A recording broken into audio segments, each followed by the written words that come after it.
is your life. Hello everybody and welcome back to the channel, and today I'm gonna be going through the latest news and updates and everything we know so far about the new Subnautica. Co-op, optional 4-player co-op. This means you can play 4 people on the same world. In the video behind me you can see people communicating, building and farming together. This is gonna make the game much less terrifying and not as isolated as the last game. I think this is a great addition to the game. I think it's gonna add a lot of fun, but as I said, it's gonna take away a bit of that terrifying, eerie feeling. But what do you think?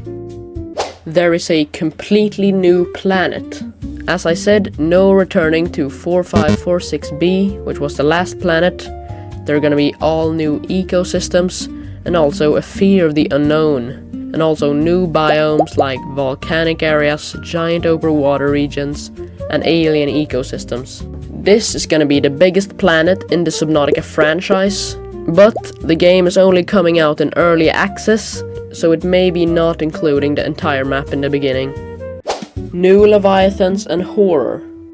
Subnautica 2 is introducing completely new Leviathans, including one called the Collector.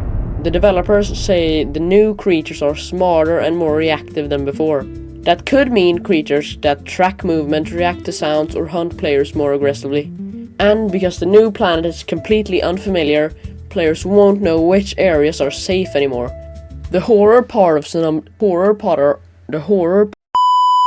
One of the biggest reasons people love Subnautica is the horror. And if they can create better Leviathans and more of that eerie feeling, that can make the game potentially better than the original.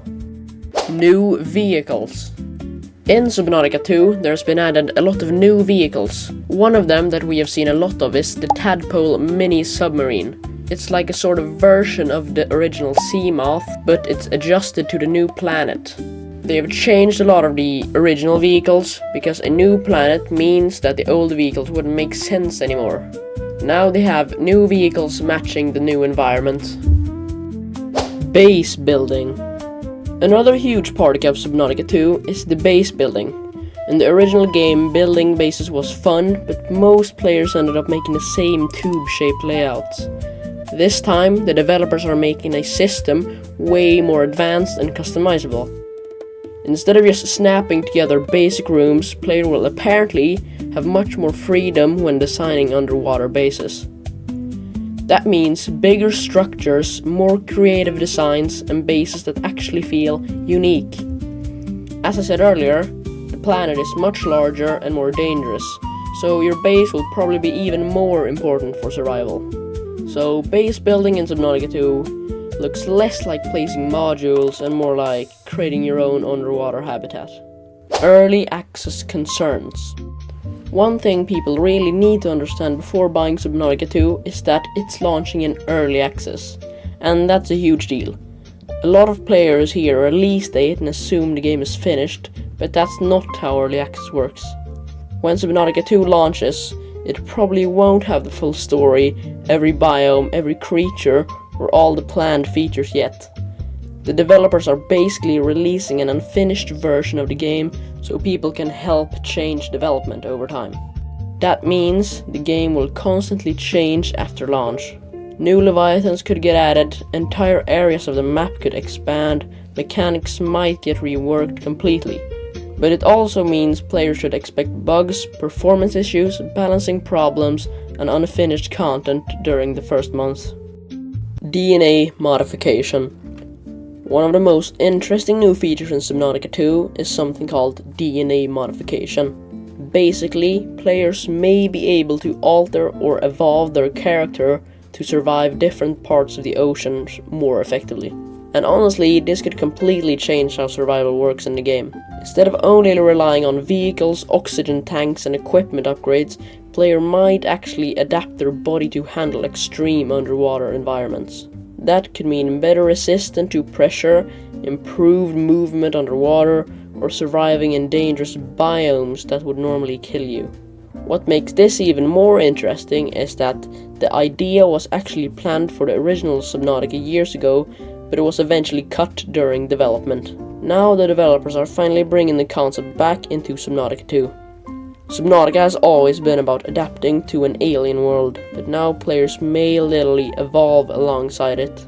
It also adds more sci-fi feeling to the game, making survival feel less like crafting tools and more like transforming yourself to survive the ocean. We still don't know exactly how deep the system will be, but if it's done well, DNA modification could end up being one of the biggest gameplay changes in the entire franchise. Quick summary. Subnautica 2 looks like the biggest and most ambitious game in this series so far. Instead of returning to the original planet, players are being thrown into a completely new alien ocean world filled with unfamiliar creatures, new biomes, and entirely new Leviathans. The game is also introducing one of the biggest changes in the franchise's history, and that is optional co-op multiplayer. For the first time, players can explore the oceans with friends instead of surviving completely alone. And while that can make the game more fun and social, some fans are worried it could change the lonely horror atmosphere that made the original Subnautica so memorable. At the same time, the developers seem to be expanding almost every major gameplay system. Base building is becoming more advanced and customizable. New vehicles like the tadpole are being introduced, and new mechanics like DNA modification could completely change how survival works. The world itself is also expected to be larger than any previous Subnautica game, with deeper environments, new ecosystems, and more dangerous areas to explore. And when it comes to horror, the developers are clearly trying to bring back that fear of the unknown.